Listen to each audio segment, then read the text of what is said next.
কর্তৃত্বে যে লীলা আলোচিত হবে, যে ধামের মনটাকে সেখানে নিয়ে যাবে।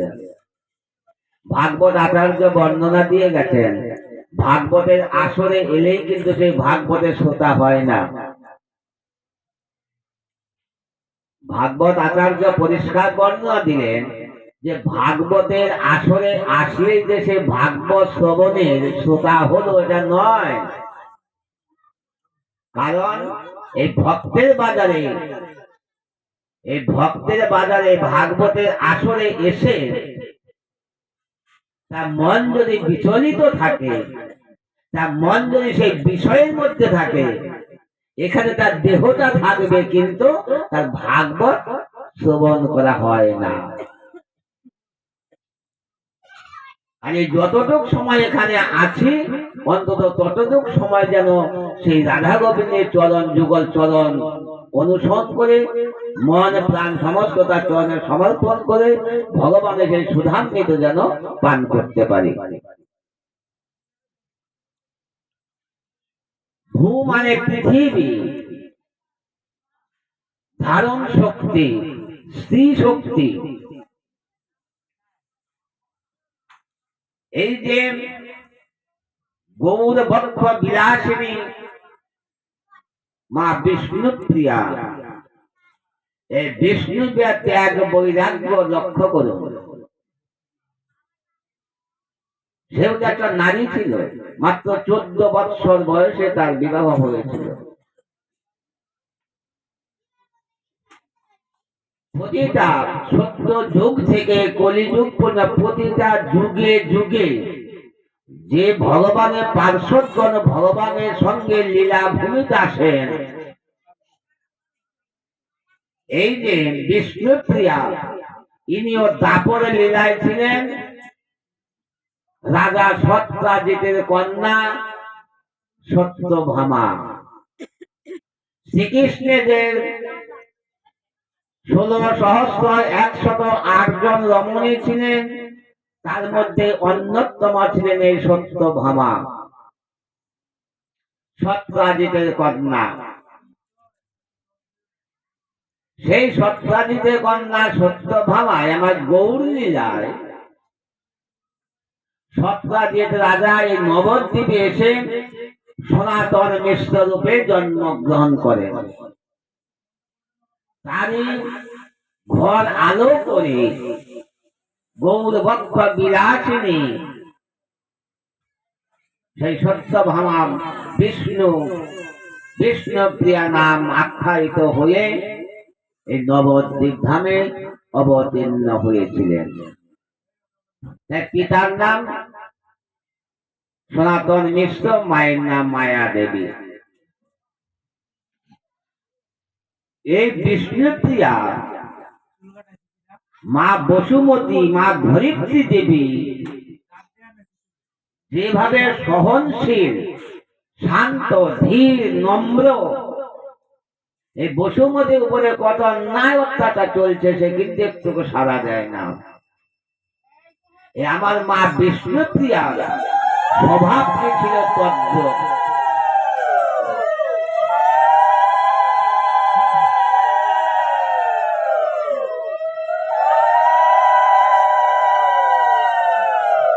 এই বিষ্ণুপ্রিয়া যখন রাস্তায় চলতেন, বিনম্র ভাবে শান্ত, ধীর, স্থির, তার মুখখানা কেউ দেখতে পেত না। চন্দ্র সূর্য তার মুখখানা দেখতে পায় না।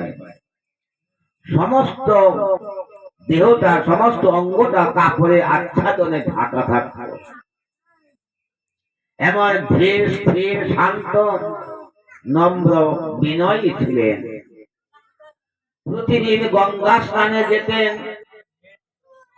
নীরবে মাটির দিকে তাকিয়ে গঙ্গা স্নান সেরে সমস্ত অঙ্গটা কাপড়ে আচ্ছাদনে ঢেকে তিনি বিনম্র ভাবে বাড়িতে আসতেন। মা সচী দেবী প্রতিদিন লক্ষ্য করত,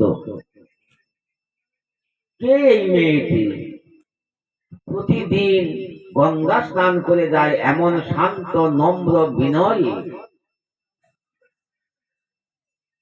একদিন বিষ্ণুপ্রিয়া স্নান সেরে উঠে যাচ্ছে, মা সতী দেবী গিয়ে বিষ্ণুর সামনে দাঁড়ালেন। কে তুমি মা? বিষ্ণুপ্রিয়া নত শিরে সতী মাতাকে প্রণাম জানালেন। প্রণাম জানিয়ে তার পরিচয় দিলেন, পরিচয় দিয়ে চলে গেলেন। সেই দিন থেকে মা সতী দেবী মনে মনে চিন্তা করছেন, যদি এই মেয়েটি যদি আমার নিমাইয়ের ঘরণী হয়ে আমার ঘরে আসতো, আমার বধূ মাতা হয়ে, আমার নিমাইয়ের ঘরটা আলো হতো। নিমাইয়ের প্রথম স্ত্রী লক্ষ্মীপ্রিয়া দেবী মারা যাবার পর মা সতী দেবীর ঘরখানা শূন্য হয়ে গিয়েছিল। তাই মনে মনে চিন্তা করলেন, যদি এই মেয়েটি যদি আমার নিমাইয়ের ঘরণী হয়ে আসতো, আমার বধূ মাতা হয়ে, কিন্তু তা কি সম্ভব? কারণ বিষ্ণুপ্রিয়া পিতা সনাতন মিশ্র তিনি যেমন ছিল তার পাণ্ডিত্যের অগাধ পরিসীমা, ধন সম্পদেও তিনি রাজা ছিলেন। দাপর লীলায় যেমন রাজা ছিলেন এই সত্রাজিৎ, এই কলিযুগে এসেও সেই সত্রাজিৎ সনাতন মিশ্র এই কলিযুগে এসেও তিনি সেই ধন ঐশ্বর্যের রাজা ছিলেন। আর আমার নিমাইয়ের ঘরে চালও নেই, তাহলে সে কেন দিবে আমার নিমাইয়ের কাছে তার মেয়ে? ওইদিকে সনাতন মিশ্র চিন্তা করতে নমে আসতে বড় হচ্ছে, আমাদের সর্ব সুলক্ষণা এই মেয়েটিকে যদি জগন্নাথ মিশ্রের পুত্র নিমাইয়ের হাতে আমি সমর্পণ করতে পারতাম, তাহলে আমার বিষ্ণুপ্রিয়া নারী জনমটা সার্থক হতো, নিমাইয়ের মতো যদি স্বামী পেত। কিন্তু নিমাই কি আমার মেয়েকে বিয়ে করবে? কারণ নিমাই হলো দিগ্বিজয় পণ্ডিত, ভারতবর্ষের সমস্ত দিগ্বিজয় পণ্ডিতকে তর্ক শাস্ত্রে পরাজিত করেছেন। তাহলে সেই নিমাইকে আমার মেয়েকে গ্রহণ করবে? এদিকে যেমন সতীমাতা বলতেও সাহস পাচ্ছে না, সনাতন মিশ্র বলতে সাহস পাচ্ছে না। তো কৃষ্ণদাস কবিরা চৈতন্য চৈতামৃতে কলম দিলেন, জীবাত্মা পরমাত্মার মিলনের জন্য যেমন যোগমায়ার প্রয়োজন হয়, ভগবানের চরণপদ্ম লাভ করার জন্য যেমন গুরুর প্রয়োজন হয়, তদ্রূপ একটা ছেলে এবং একটা মেয়েকে এক জায়গায় করারও মাঝখানে একজন ঘটক চাই। তাই সতী মাতা একদিন সাহসে ভর করে কাশীনাথকে সনাতন মিশ্রের বাড়িতে পাঠালেন। সনাতন মিশ্র এই বিবাহের প্রস্তাব পেয়ে তিনি খুব আনন্দিত, যে তাহলে আমার ভাগ্যবতী বিষ্ণুপ্রিয়া সত্যিকারের নিমাইয়ের ঘরণী হবে। আনন্দের সীমা নেই। শুভ দিন তারিখ দেখে বিয়ের দিন স্থির করা হলো। তৎকালীন যুগে নবদ্বীপে যে নবাব ছিল সুবুদ্ধি রায়, এই সুবুদ্ধি রায় নিমাইয়ের বিবাহের সমস্ত অর্থ ব্যয় করেছিলেন। সমস্ত নবদ্বীপবাসী নিমন্ত্রিত ছিল। বহু ঐশ্বর্য মাধুর্য মণ্ডিত সেই বিয়ে সুসম্পন্ন হয়। বিয়ে সুসম্পন্ন করে যখন নিমাই এবং বিষ্ণুপ্রিয়া একাসনে বসেছে, সে এক সৌন্দর্যপূর্ণ ঐশ্বর্য মাধুর্য মণ্ডিত সেই রূপ, যেমন সাক্ষাৎ লক্ষ্মী নারায়ণ শিব পার্বতী। চৈতন্য শাস্ত্র বর্ণনা দিলেন, এই যে নিমাই এবং বিষ্ণুপ্রিয়ার যে মিলন, মহাপ্রভু কিন্তু সেই বিবাহ কেন্দ্র করে সেই সম্ভোগ রস আস্বাদনের জন্য মহাপ্রভু আসে নাই। আর বিষ্ণুদেব কিন্তু সেই সম্ভোগ রস আস্বাদনের জন্য জগতে আসে নাই। এক মাধুর্য মণ্ডিত বিয়ে। নিমাইয়ের সংসার সুখ বেশি দিনে টিকে নাই। বিষ্ণুপ্রিয়াকে নিয়ে আসার পর একদিন নবদ্বীপে গঙ্গায় ব্রাহ্মণরা সমস্ত স্নান সেরে গঙ্গা তীরে বসে রাত্রি সন্ধ্যা গায়ত্রী জপ করছে। আর নিমাই সেই সময় গিয়ে ওইখানে গঙ্গায় ঝাঁপ দিয়ে পড়েছে। আর নিমাইয়ের পায়ের জল ছিটকে এসে ব্রাহ্মণদের গায়ে লেগেছে। তখন এই ব্রাহ্মণরা ক্রুদ্ধ হয়ে পৈতা ধরে অভিসম্পাত করলেন, নিমাই তোমার এমন দুরন্ত না, তোমরা অভিসম্পাত করলাম তোমার অচিরে সংসার সুখ বিনষ্ট হোক। নিমাই জল থেকে উঠে এসে করজোরে বললেন, আমি এই আশীর্বাদটা এতদিন চেয়ে আসছিলাম, আজকে এই আশীর্বাদটা আমি পেয়ে গেলাম।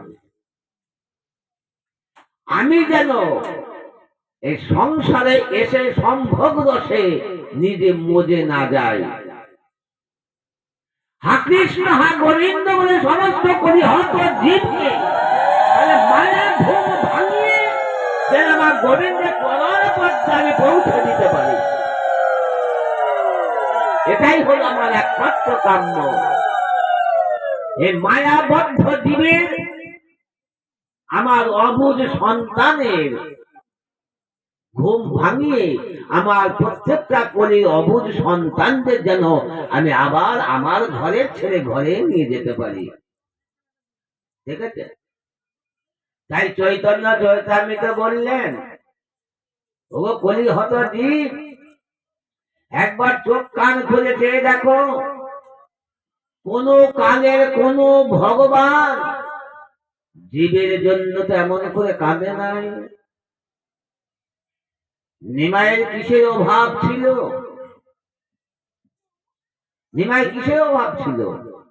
প্রত্যেকটা জীবের দ্বারে দ্বারে গিয়ে কৃষ্ণ নাম বিতরণ করছে, নয়ন জলে ভেসে যাচ্ছে এই নিমাই। একদিনে প্রকাশানন্দ সরস্বতী তার শিষ্যদের দিয়ে ভাগবত আলোচনা করছেন। শুধু গল্প শুনে যাবেন না, তথ্য বস্তু নিয়ে যাবেন। ভাগবত আলোচনা করছেন, মহাপ্রভু গেলেন। ওই যে সন্ন্যাসীদের যেখানে চরণ ধৌত হয়েছিল, যেখানে জল পড়েছিল কাদা, আমার মহাপ্রভু সেই কাদার জলে ওখানে যে বসেছে, সেই চরণ ধোয়া জল যেখানে পড়েছে ওখানে।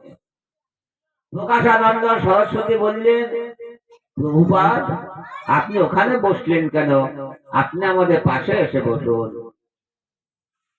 মহাপ্রভু বিনয় স্বরে বললেন, প্রভুপাদ আপনাদের পাশে বসার মতো যোগ্যতা আমার নেই।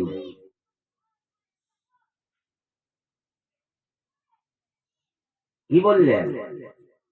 সেই যে মহাপ্রভু যে 8টা শ্লোক রচনা করেছেন, নিজে হাতে লিখে গিয়েছিলেন অপ্রকট হবার পূর্বে, 3 শ্লোক, সেই 3 শ্লোকের মর্যাদা দান করলেন। যে যত বড় শাস্ত্রজ্ঞ হোক, যত বড় পণ্ডিত হোক, তার ভিতরে যদি দৈন্যতা না থাকে, বিনয়ী না হয়, কোন দিন তার দ্বারা সেই কৃষ্ণ ভজন গৌর ভজন হয় না। যতক্ষণ পর্যন্ত তার সেই বিনয়, তার ভিতরে দৈন্যতা না আসে। কোন কালের কোন ভগবান জীবের জন্য এমন কাঁদেনি। প্রতিদিন সেবা সঙ্গনে চলে যেতেন সন্ধ্যাবেলা, হরিবাসরে গিয়ে এই করে হত জীবের নিমিত্ত 2 বাহু উত্তোলন করে হা কৃষ্ণ বলে তাদের ডাকতেন। সারা রাত্রি সেবা সঙ্গনে ধুলায় গড়াগড়ি যেতেন। ডেকে ডেকে বলতেন, ওরে কলি হত জীব, তোরে মায়া ঘুম ত্যাগ করে বিরাট বিছানা ছেড়ে ঘর থেকে বেরিয়ে আয়।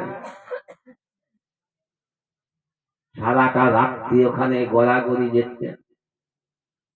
সতী মাতা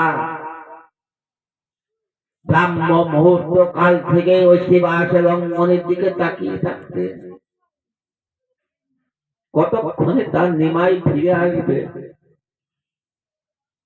আর এক ঘরে মা ছোট্ট বালিকা সেই বিষ্ণু প্রিয়া রাত জেগে বসে থাকতেন, কতক্ষণে তার গৌর সুন্দর হরিবাস হচ্ছে থাকবে। রাত্রি ৩টে, ৩:৩০ ব্রাহ্ম মুহূর্তে নিমাই যখন আসতো হরিবাসর থেকে, এসে মা সতী মাতার কোলে মাথাটা রেখে শুয়ে পড়ত। সতী মাতা তার কাপড়ের আঁচল দিয়ে নিমাইয়ের সর্বাঙ্গে ধুলো বালি ঝেড়ে মুছে পরিষ্কার করে দিত। বলতো, নিমাই তুই এমন করে কাঁদিস কেন? এমন করে সারা রাত্রি শিবা সঙ্গনে তুই ধুলার মাঝে গড়াগড়ি কেন যাস? কোন মা কি তা সহ্য করতে পারে নিমাই?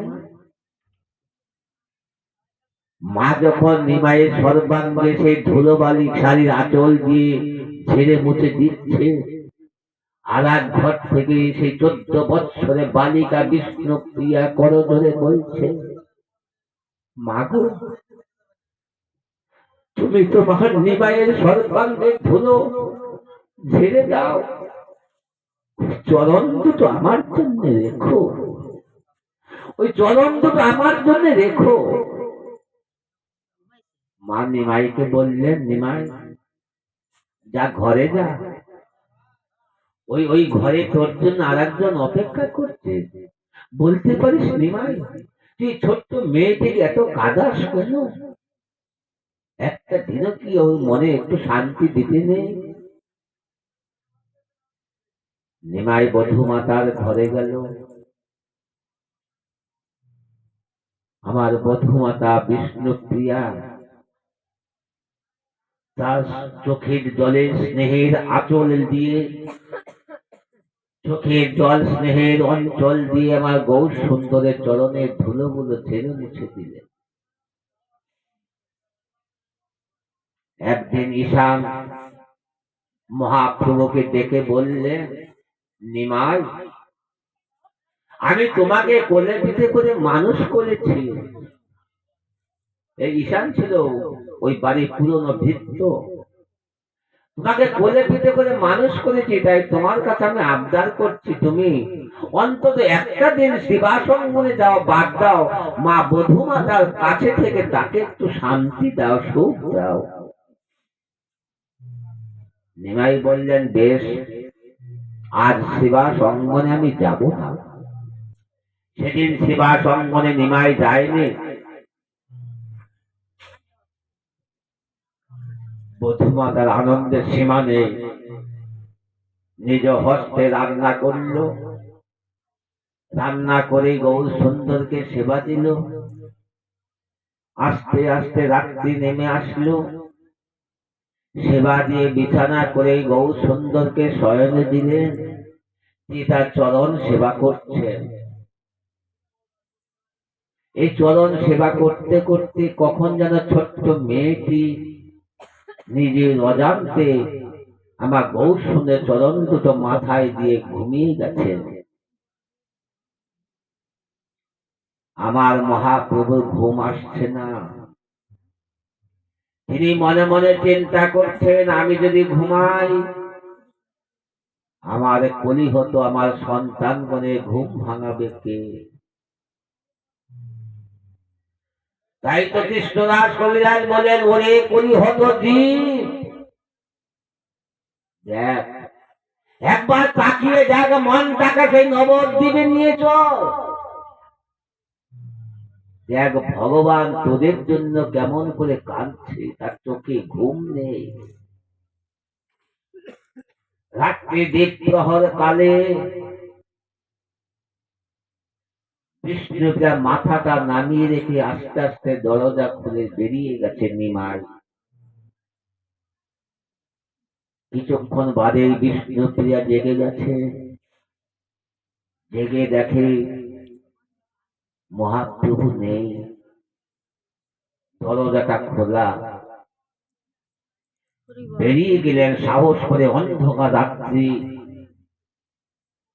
বিষ্ণুপ্রিয়া শুনতে পেলেন সুরধনের তীরে দাঁড়িয়ে কে যেন ফুপিয়ে ফুপিয়ে কাঁদছে। ওই ছোট্ট মেয়েটি 14 বৎসরের বালিকা বুকে সাহসে ভর করে কান্নার স্বর অনুসরণ করে এগিয়ে গেল। যে দেখে গৌর সুন্দর সুরধনের তীরে দাঁড়িয়ে কাঁদছে, অবধ বালকের ন্যায় উচ্চ স্বরে কান্না করছে। বিষ্ণুপ্রিয়া নত শিরে মহাপ্রভু চরণে মাথা রাখলেন। চোখের জলে তার চরণ যুগল ধুয়ে যাচ্ছে। প্রভু গো, তোমার কিসের অভাব? তোমার কিসের অভাব? তুমি কান্না করছো সুরধনের তীরে দাঁড়িয়ে? এমন করে কাঁদছো কেন বলতে পারো? বহু সুন্দর বললেন, প্রিয়ে ওই যে দেখো আমার কোলের অবুঝ সন্তানরা কেমন বিলাস বিছানায় ঘুমিয়ে আছে। আমি তো এসেছি একমাত্র আমার এই অবুঝ সন্তানদের এই মায়ার সাগর থেকে উদ্ধার করে সেই গোবিন্দের চরণ পদ্মে পৌঁছে দেওয়ার জন্য।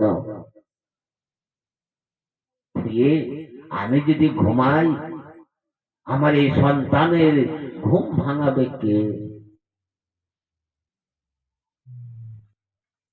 লক্ষ্য করুন, মনটাকে বিষ্ণুপ্রিয়ার কাছে নিয়ে চলুন। ছোট্ট মেয়েটি বিষ্ণুপ্রিয়া সেদিন বলেছিলেন, গৌর হরি, তোমার একার কান্নায় এই কলিহত মায়াবদ্ধ জীবের ঘুম ভাঙবে না।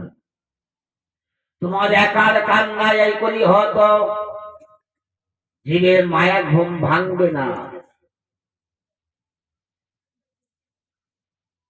আমি কাঁদবো ঘরে বসে, মা সতী দেবী কাঁদবে রাস্তায় রাস্তায়, আরে তুমি কাঁদবে হা কৃষ্ণ বলে। প্রতিটা জীবের দানে দানে গিয়ে হা কৃষ্ণ বলে তুমি কাঁদবে।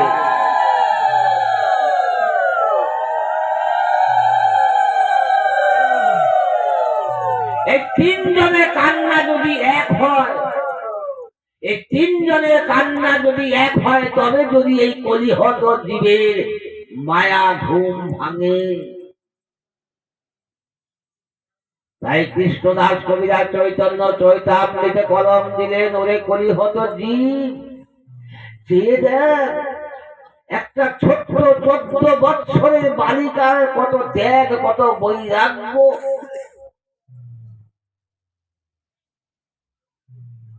বলছে তোমার একার কান্নায় এই কলিহত জীবের ঘুম ভাঙবে না।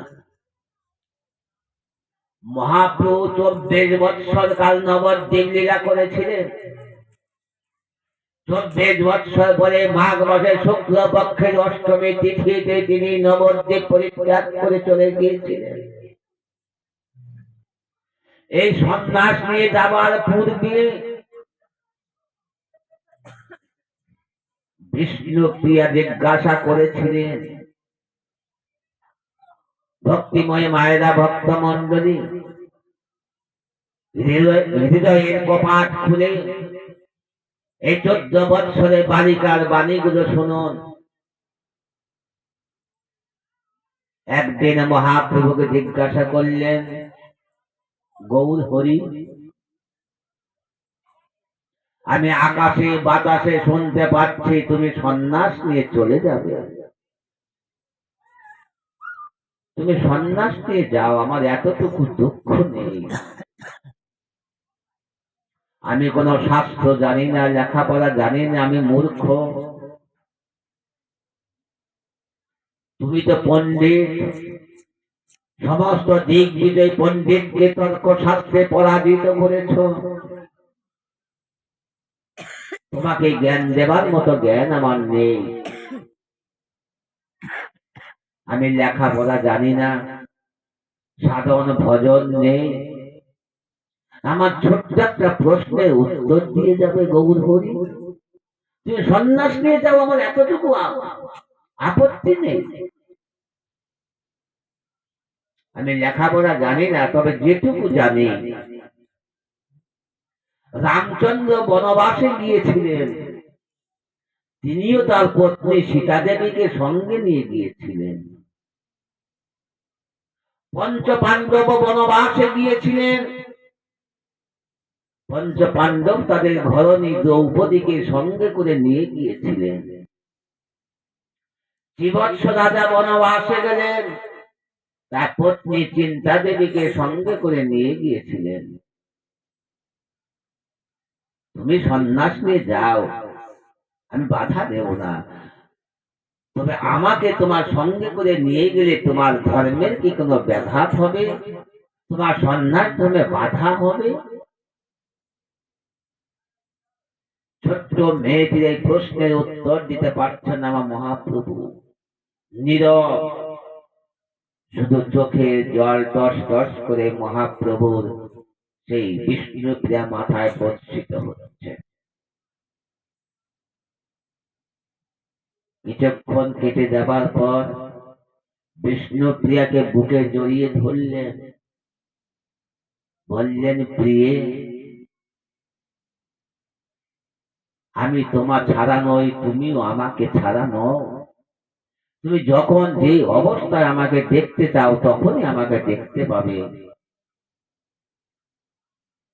তুমি যে যুগের কথা বললে, রামচন্দ্র গিয়েছিল তার পত্নী সীতা দেবীকে নিয়ে, পঞ্চ পাণ্ডবে গিয়েছিলেন তাদের দ্রৌপদীকে নিয়ে, কিন্তু এই কলিযুগের জীবের একমাত্র লক্ষ্য তাদের সম্ভোগ রসের দিকে, এই দেহ সুখের দিকে কলিহত জীবের একমাত্র লক্ষ্য।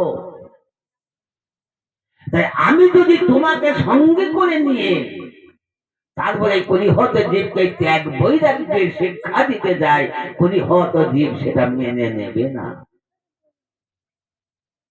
তাই তো আমি তোমাকে সঙ্গে করে নিয়ে যেতে পারি না বিষ্ণুপ্রিয়া। বিষ্ণুপ্রিয়া মুখে কোনো সাড়া নেই, শুধু টস টস করে জল পড়ছে গৌর সুন্দরের চরণে। মহাপ্রভু বিষ্ণুপ্রিয়াকে বুকে চেপে ধরে বলেছিলেন, শুধু বলে যাচ্ছে নীরবে। বিষ্ণুপ্রিয়া 14 বৎসরে বালিকা শ্রবণ করছে,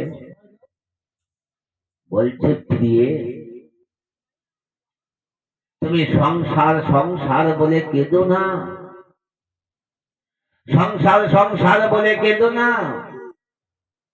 এই সংসারে যে স্ত্রী পুত্র কন্যা পরিজন আত্মীয় স্বজন যাদের দেখছো, এরা কেউ তোমার আপন নয়, এরা কেউ তোমার আপন নয়। একমাত্র আপন হলো প্রাণ গোবিন্দ কৃষ্ণ।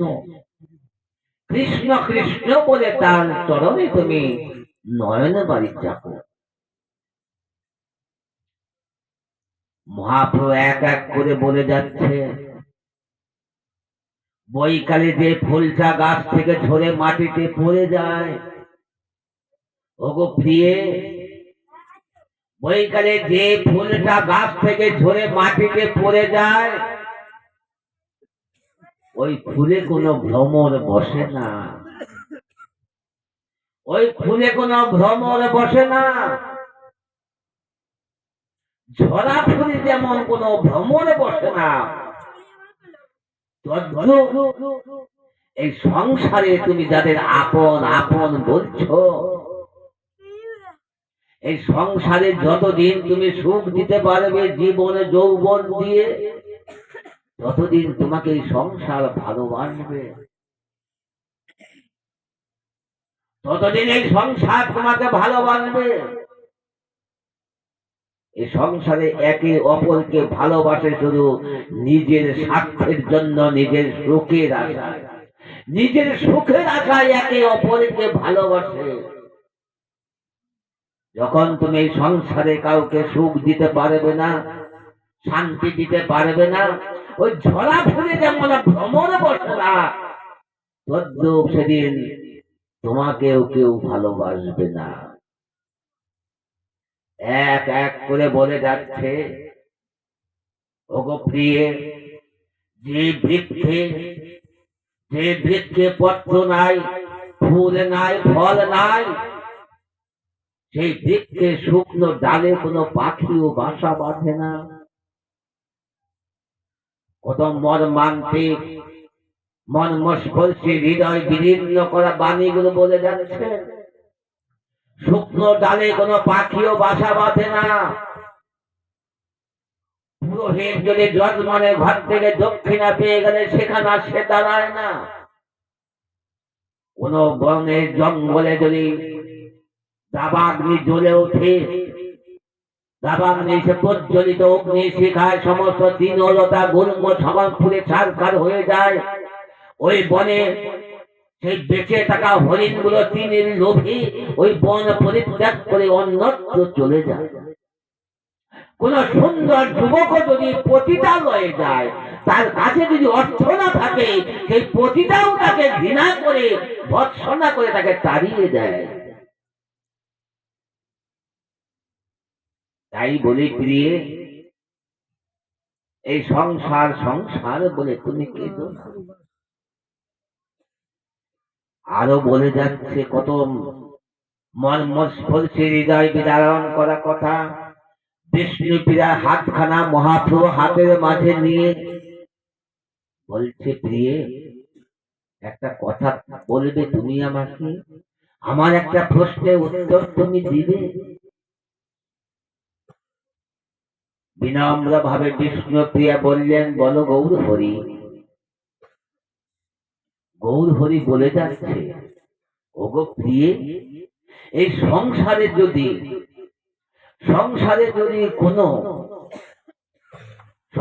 যদি কোনো মাতা পুত্র সন্তানকে প্রসব করে সে মা যদি মারা যায়, বাবা যদি জীবিত থাকে, সে বাবা সেই সন্তানটাকে মানুষ করতে পারে না।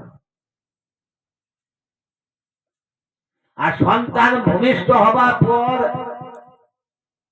বাবা যদি মারা যায়, মা যদি বেঁচে থাকে, তার 10টা সন্তান থাকলেও সে লোকের বাড়িতে কাজ করে, লোকের বাড়িতে ঝি কাজ করে তার 10টা সন্তানকে সে মানুষ করে তুলতে পারে, যেটা তার বাবা পারে না। তাই প্রিয়ে, আমি যদি না থাকি, আমার এই সমস্ত পরিহত জীবের জননী তুমি, ত্যাগ বৈরাগ্যের জননী হবে তুমি। তুমি এই সন্তানগণকে তুমি লালন পালন করে তুমি রাখতে পারবে, কিন্তু আমি পারবো না। তাই আমার পরিহত সমস্ত অবুঝ সন্তানদের আমি তোমার হাতে তুলে দিয়ে গেলাম।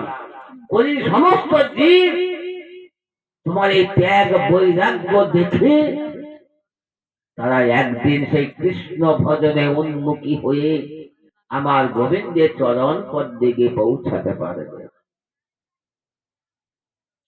বিষ্ণুপ্রিয়া নীরব বললেন, বেশ, তোমার ইচ্ছাই পূর্ণ হোক। দেখেছেন ত্যাগ বৈরাগ্য।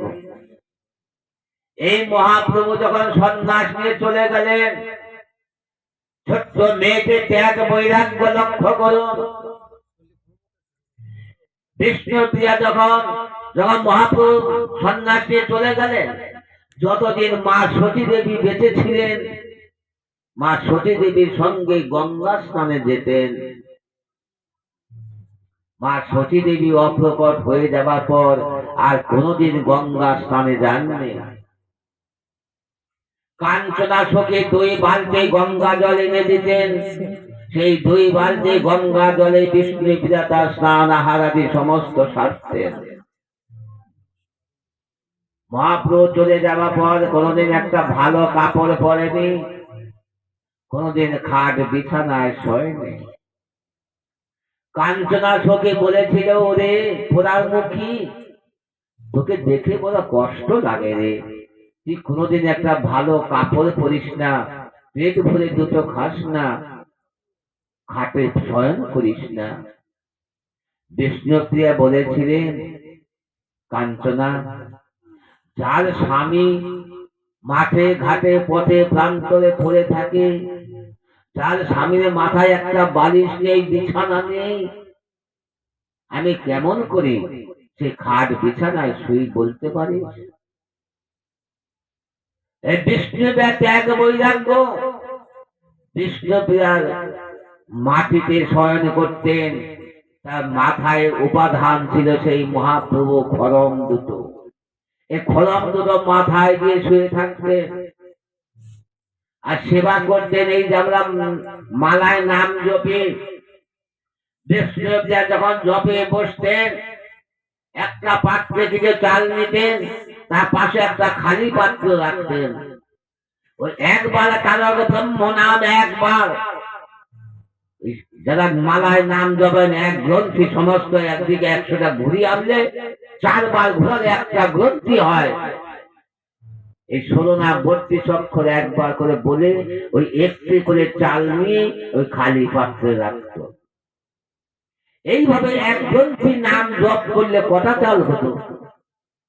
সেই কটা চাল তিনি রান্না করে আমার মহাপ্রভু ভোগ দিয়ে সেই প্রসাদ পেতেন। রাত্রে দুটো ফল খেয়ে শয়নে যেতেন। কোনদিন ঘরের বাইরে যায়নি। মহাপ্রভু যাবার পরে কোনদিন এই চাঁদের মুখ দেখেনি। দত্ত বস্তু মাথায় নিয়ে যাবেন।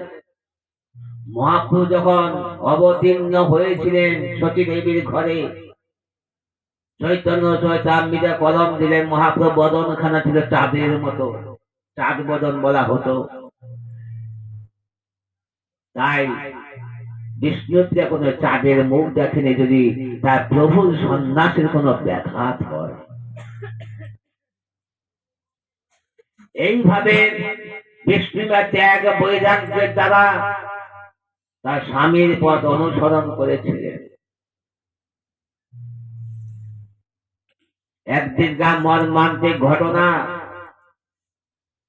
বিষ্ণুপ্রিয়া যখন মহাপ্রভু সন্ন্যাস নিয়ে চলে গিয়েছিলেন, সেই যে নিত্যানন্দ প্রভু মহাপ্রভুকে ঘুরে শান্তিপুরে নিয়ে আসলো, যেখান থেকে মহাপ্রভু ভোগ রাগ চালু হলো।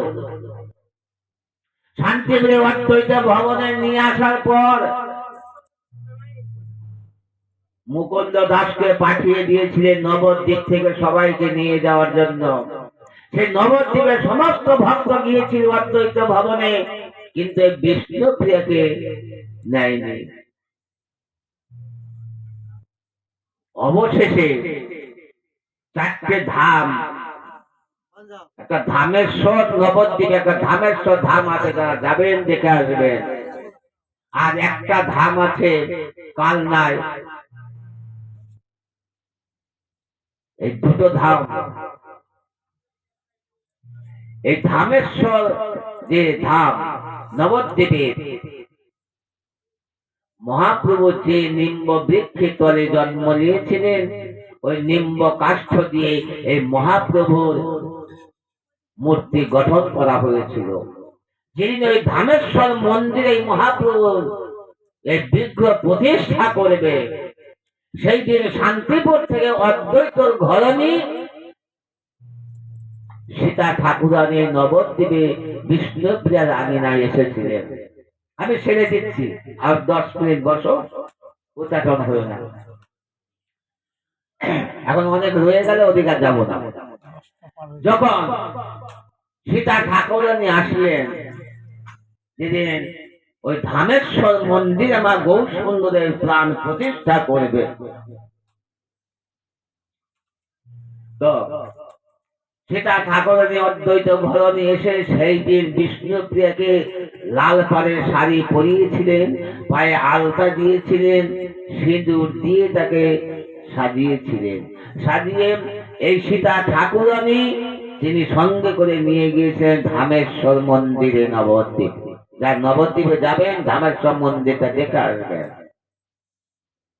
ধামেশ্বর মন্দিরের সামনে যাবার সঙ্গে সঙ্গে কপাটটা আপনা আপনি উন্মোচন হয়ে যায়।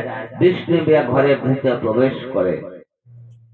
বিষ্ণুপ্রিয়া ঘরের ভিতরে প্রবেশ করার সঙ্গে সঙ্গে মন্দিরের দরজা বন্ধ হয়ে যায়। বন্ধ হয়ে যাবার সঙ্গে সঙ্গে সেই বিষ্ণুপ্রিয়া সেই জামা গৌরের যে কলেবর তৈরি হয়েছিল ওই নিম্ব বৃক্ষ দিয়ে, সেই নিম্ব বৃক্ষকে যখন বিষ্ণুপ্রিয়া আলিঙ্গন করলেন, তাই গৌর হরিবোল হরিবোল, এই গৌর সুন্দরের সঙ্গে বিষ্ণুপ্রিয়া লীন হয়ে গেল।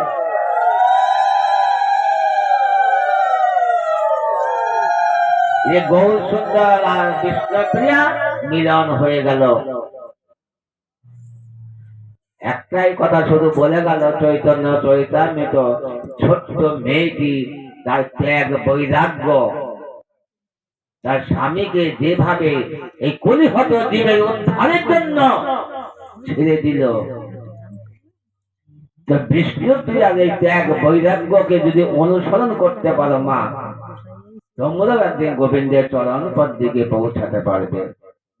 জয় নিতাই, জয় গোবিন্দ। এখানে বিশ্রাম দেব। নমো ব্রহ্মণ্য দেবায় গো ব্রহ্মণ্য হিতা।